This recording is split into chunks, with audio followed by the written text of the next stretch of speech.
Mercy the Mad here, and today we've got our first 3-turn guide for Skarsnick's legendary Mortal Empires campaign. Now, this shows you how to take Karak Norn in 3 turns and showcases the Stalk exploit for sieging. Skarsnick starts off with a lot of enemies around him. It can be a pretty rough campaign, so this is just a quick easy guide to take Karak Norn in 3 turns and get started the right way. So the first thing you want to do is select your goblin big boss, join him into Skarsnick's army, and then attack the dwarven army that's in your territory.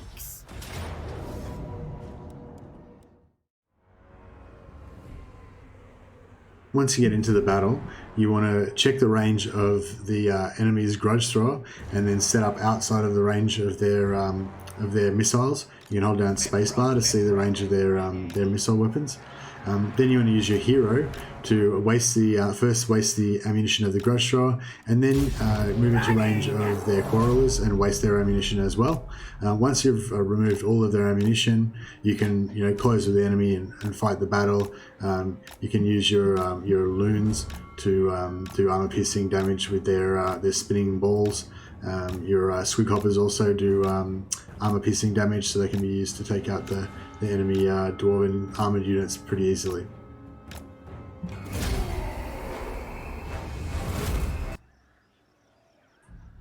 After the battle, move to the edge of your territory, staying within the border, and then go into raiding camp stance.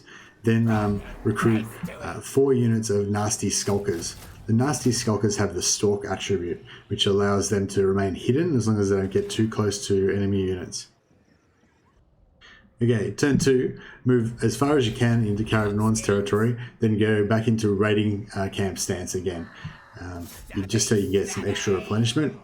You can recruit in raiding camp stance because it gives you global recruitment, but it'll take too long because it takes 2 turns to recruit. So don't worry about recruiting anything. Just go into a camp stance, get a little bit of replenishment. Next turn you'll be in range to attack Karak Norn. Turn number 3. Now you're in range to attack Karak Norn. You could use your goblin big boss to make holes in the walls, but it's not necessary, and you can use him in the battle. So just go ahead and siege Karak Norn.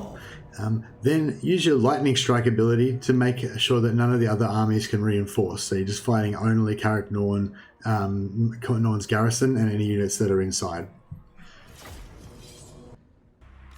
Once the battle begins, set up all of your troops on the far left-hand side of the map.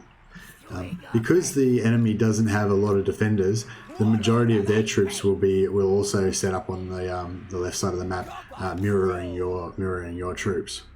Then once the battle begins, move your Nasty Skulkers that you hired last turn, as well as your 2 units of night goblins, they're the goblins in the dark hooded robes, over to the right-hand side of the map. Then move your goblin big boss or Skarsnick out ahead of your units on the left-hand side so that they can tank the shots from the tower. Then just leave those units there and go back over to your units with Stalk, your Nasty Skulkers and your night goblins. Then one by one, move them over the wall. Make sure that you don't get too close to the dwarves guarding the gate. If they get too close, their stalk will fail and they'll get spotted, and that will prematurely alert the dwarves to your presence in their fortress. Sneak your Nasty Skulkers and your night goblins over the wall one by one, making sure that they don't get seen, and then just keep them in the far right hand corner of the fortress there, and then move them up in single file, making sure that they don't path around the left hand side. Keep them on the far right, as far away as you can get them from all of the other dwarf units, until you take over the city square. If you do it right, the dwarves shouldn't be alerted until you start capturing the city square.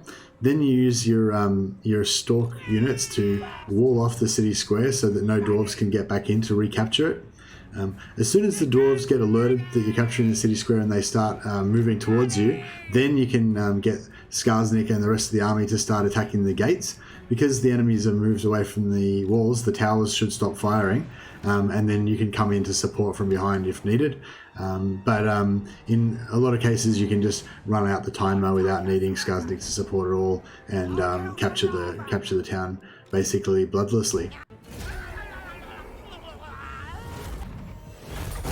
Once you've taken Karak Norn's capital, the faction's back is basically broken.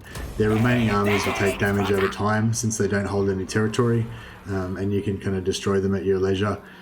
Without the garrison, the extra forces of the garrison to back them up, their weak armies shouldn't be any challenge for you. And then you can carry on with the campaign as you like from there. This is a bit of an exploit, I think, but it fits in really well with Skarsnick's theme of being nasty and sneaky. So yeah, I like it, and it just lets you kickstart your campaign, get past those first 3 turns, get it as quickly and easily, and get on with whatever you want to do. So yeah, hope you liked that quick guide to Skarsnick's first 3 turns, first 3 turn guide.